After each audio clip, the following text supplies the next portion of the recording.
Lagu My Way mengiringi video narasi kali ini. And now the end is near, and so I face the final curtain.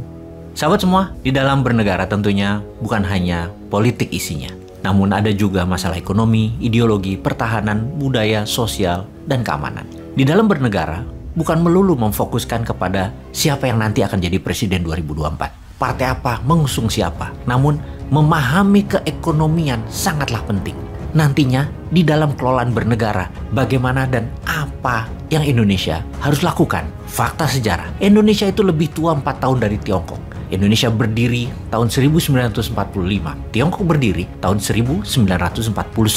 GDP per kapita Indonesia saat ini sekitar 4.300-an dolar. Tiongkok GDP per kapitanya 15.800 dolar. Singapura merdeka tahun 1965, 20 tahun lebih muda dari Indonesia. GDP per kapitanya 59.500 dolar. Indonesia jauh tertinggal.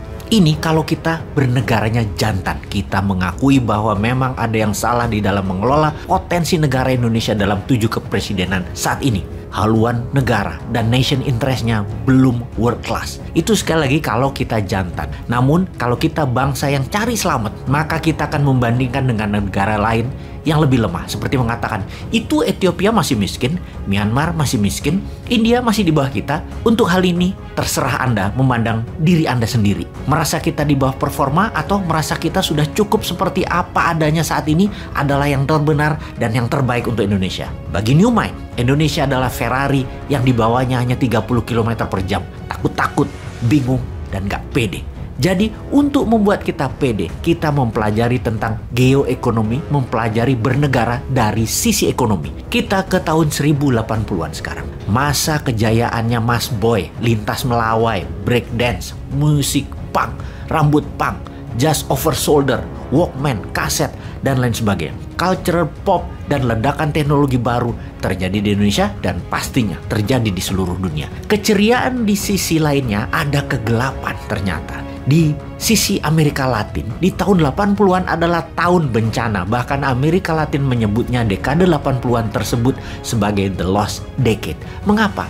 Karena mereka menghadapi masalah financial turmoil, masalah keuangan yang parah. Debt typhoon atau badai hutang menghantam ekonomi Amerika Latin yang dikarenakan di tahun 80-an tersebut ada 2 kali kenaikan harga minyak bumi, oil price shock, yang membuat banyak negara Amerika Latin menjadi defisit neraca perdagangannya. Meksiko adalah negara pertama yang tumbang, mengatakan dirinya bangkrut di tahun 1982, menyatakan negaranya tidak mampu membayar hutang. Ternyata membuat efek domino di berbagai negara Amerika Latin yang juga memiliki hutang negara yang sangat besar.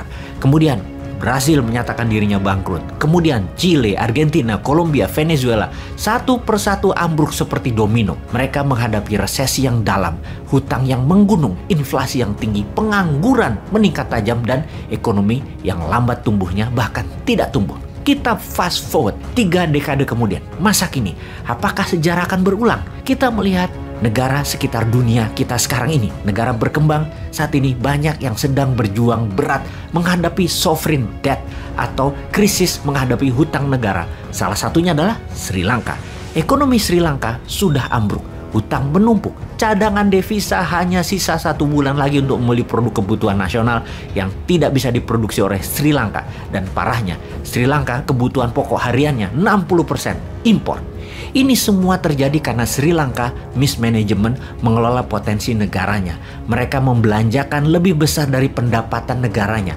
APBN-nya selalu minus. Ditambah lagi ada faktor lain terjadi, memukul negara sejenis Sri Lanka. Efek pandemi selama 2 tahun membuat ekonomi melambat di seluruh dunia. Meningkatnya pinjaman negara-negara yang lemah dan invasi Rusia ke Ukraina mengakibatkan meningkatnya harga minyak bumi dan gas alam serta harga pangan, dan ketersediaan pangan dunia menipis. Apa yang terjadi di Sri Lanka saat ini? Akankah bermutasi membawa efek domino seperti di tahun 80-an, di tahun 1982 di mana diawali dengan Meksiko yang sekarang adalah Sri Lanka? Akankah menjadi mutasi dan menyebar ke seluruh dunia Sri Lanka Way ini? Apakah Sri Lanka merupakan canary in the coal mine? Burung kenari di tambang batu bara.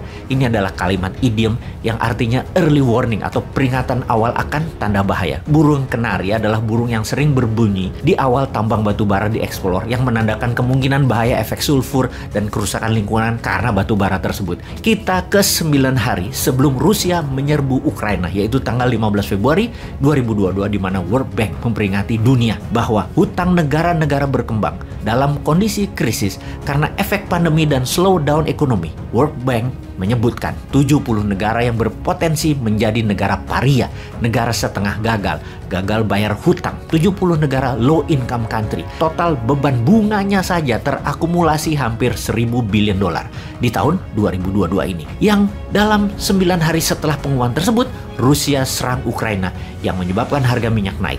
Jaringan distribusi dunia terganggu, harga pangan meningkat, dan ketersediaan pangan terbatas. Hal ini semua membuat analis perekonomian sulit melihat sisi terang ekonomi di tahun 2022 ini. Di bulan Maret, kembali PBB mengumumkan ada 107 negara yang kena imbas salah satu dari 3 masalah dunia. Apa saja 3 masalah dunia tersebut? 1. Kenaikan harga pangan. 2. Kenaikan harga energi. Dan ketiga, kondisi perekonomian dalam negeri yang berat seperti inflasi meningkat, banyaknya pengangguran, dan lain sebagainya. Dari 107 negara yang bermasalah tersebut, mereka mewakili 1,7 miliar manusia alias 20% populasi dunia. Dari 107 negara yang kena pengaruh satu di antara 3 masalah, ada yang menarik. Ada 69 negara di dalamnya yang menghadapi ketiga masalah tersebut sekaligus, yaitu masalah pangan, masalah energi, dan masalah keuangan. Jadi 69 negara tersebut bisa seperti Sri Lanka, yaitu 25 negara ada di Afrika, 25 negara ada di Asia Pasifik, dan 19 negara di Amerika Latin. Ekonomis bahkan menduga negara di Afrika seperti Mesir saja terkena 3 pengaruh masalah dunia tersebut, apalagi negara lain. Gandum, makanan utama Mesir, sudah mulai hilang dari pasaran Mesir dan harganya sudah naik 50%. Pemerintah Mesir baru-baru ini mengatakan cadangan pangan hanya bertahan 3 bulan lagi di bulognya Mesir. Tunisia, pencetus awal Arab Spring, hutangnya sudah 100% GDP, inflasi 7%, yang bisa menyebabkan masyarakat turun ke jalan karena masalah ekonomi tersebut. Lebanon dalam 2 tahun ini sudah meningkat 11 kali mengenai kebutuhan harga-harga pangan tersebut.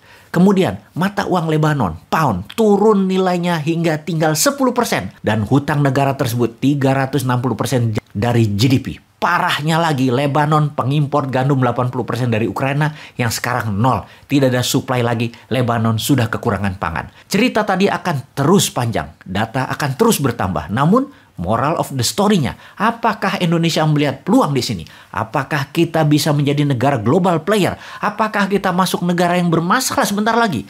Anda yang bisa menjawab itu semua, sahabat.